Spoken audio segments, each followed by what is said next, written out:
Hello everyone, this is Diane with Katie Corners, and today my project for machine embroidery Saturday, something I really love to do on Saturdays, is this beautiful wall hanging by Fabric Confetti called I Love to Quilt. And I am going to use my Cricut Maker 3, which is something I've never done. I've never used the SVG files. I've always done traditional applique machine embroidery. So this is going to be a lot of fun, and I just wanted to walk you through my process.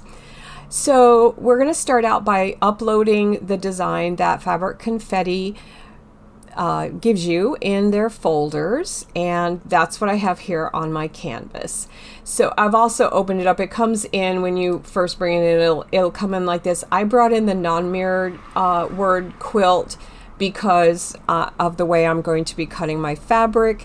If you are using Cricut Design Space and you have put heat and bond on the back of your fabric, you're going to want to use the mirrored quilt letters, but the process is all the same. For me, my letters are going to be cut upside right, and so I brought this one in.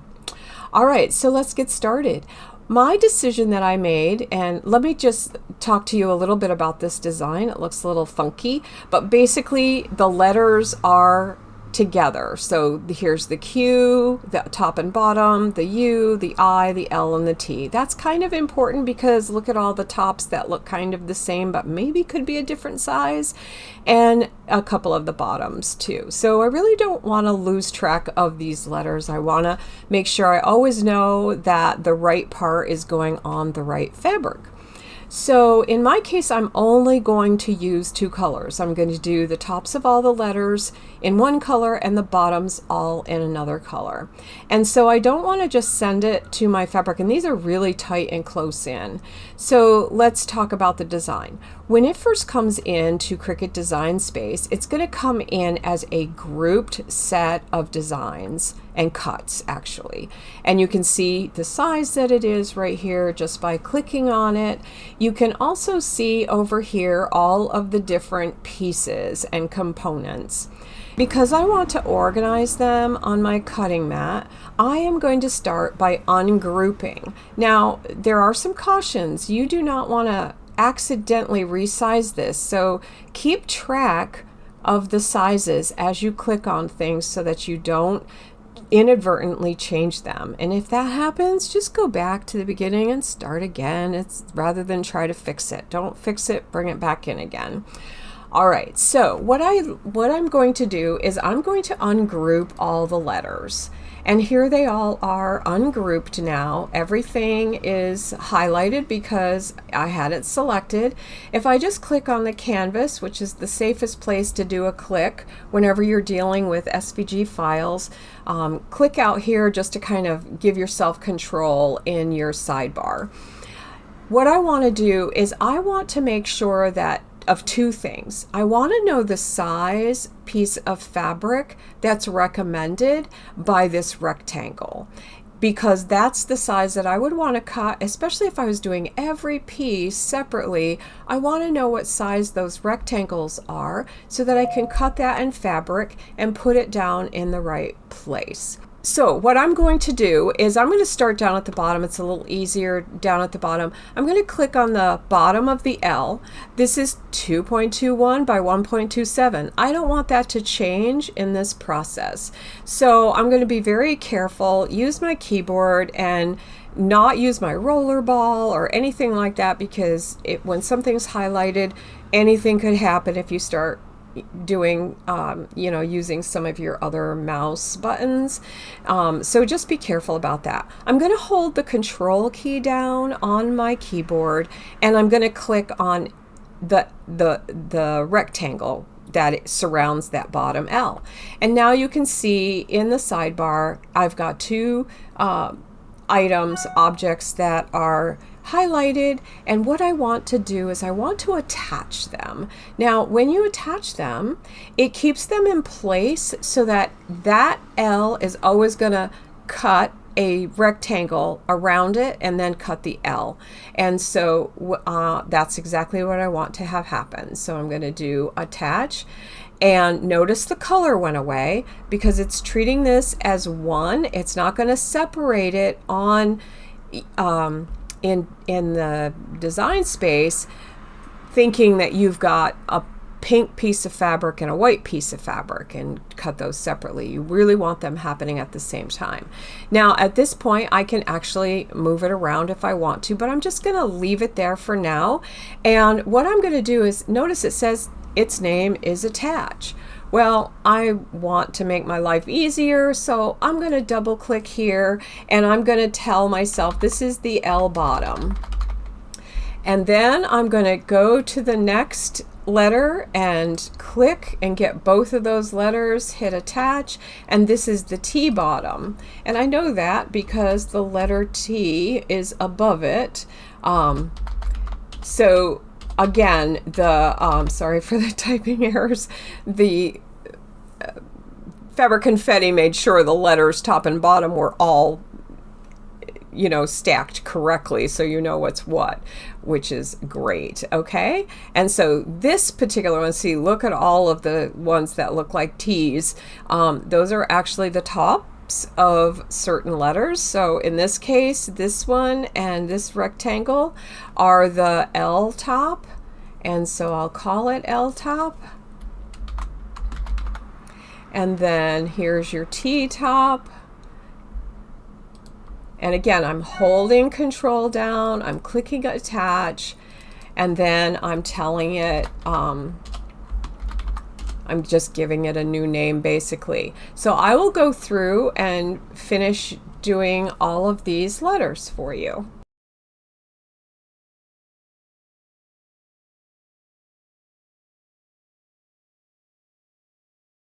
All right, so these are all attached now, so if I can now take and move each one individually, but I can also see what size it is. So now this is going to require a 3" by 2" piece of fabric, and the same with this one. This one's the 2 by 2, here's a 2 by 2, and so on. Now I don't want these to go too far away from each other until I attach them again in the way that I want to. So let's walk through that. So you can attach in Cricut Design Space as many layers as you want, and I want to make all of the tops of the letters the same fabric and then all of the bottoms, so I really want them to be attached that way. And so what I'm going to do is I'm going to take these right here and I'm going to move them over here and move these up, and I'm just going to organize them to take up as little space as I can, but giving myself room. Now if you want to just do this one time, you might want to separate these out a little bit more so that you can have your blocks. So now these, if I have 3 by 2" pieces for this and this, I know where to put it on my mat because of the rulers, and the same with this. Okay, but I'm going to go attach all of these because I want them all to be the same fabric. So here's all the pieces that are attached, or actually that I want to attach. So I'm going to attach them, and these are the tops, and so I'm just going to call it tops. And then I have these, I'm going to do the same thing, just kind of arrange them. Whoops, let's go this way so we're in the right order.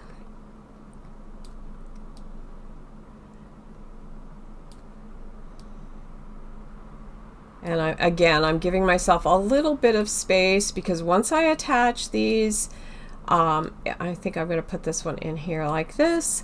Once I attach them, they're going to cut all together, just like that. And so these are the bottoms. All right, so now what do you do? So I know that these are the tops and these are the bottoms, and Cricut has a tendency to kind of move things around when you hit the make button, and I suspect that is what's going to happen as well. So let's hit make. Actually, yeah, let's hit make, and as you can see, well, actually, yay, it stayed where it was supposed to. That doesn't happen to me very often. All right, so now what do? Well, in Cricut Design Space, you've got to pick your mat size. So I'm going to pick my mat size, and I want to separate them a little bit because I'm going to use one piece of fabric for here and another piece of fabric for here. And what I have done is I have treated the fabric with Misty Fuse, and so that's a very light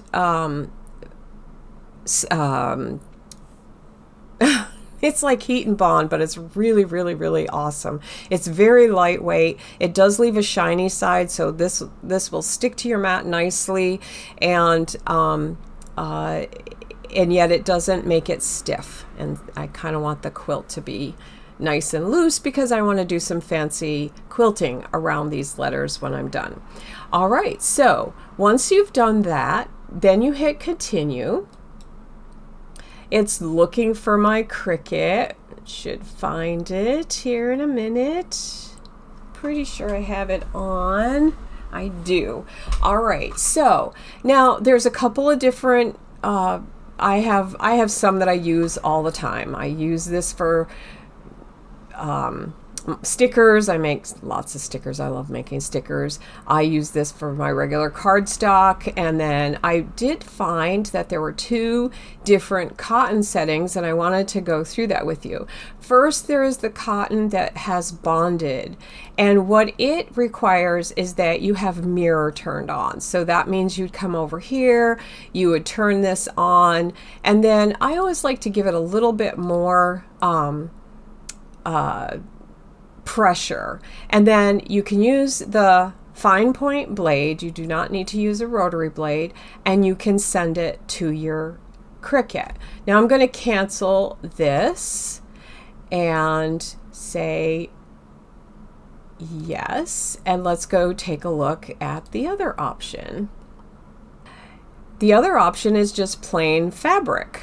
And so this one says it wants to use the rotary blade, and it does not tell you to put mirror on because you're going to put the right side of your fabric up and use the rotary blade.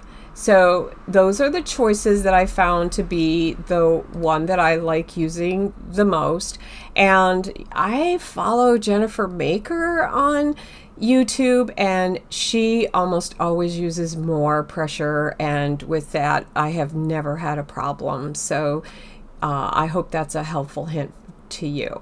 But let's go back again because I am actually going to use my fine tip point, and so I want to do bonded, but I'm actually not going to mirror.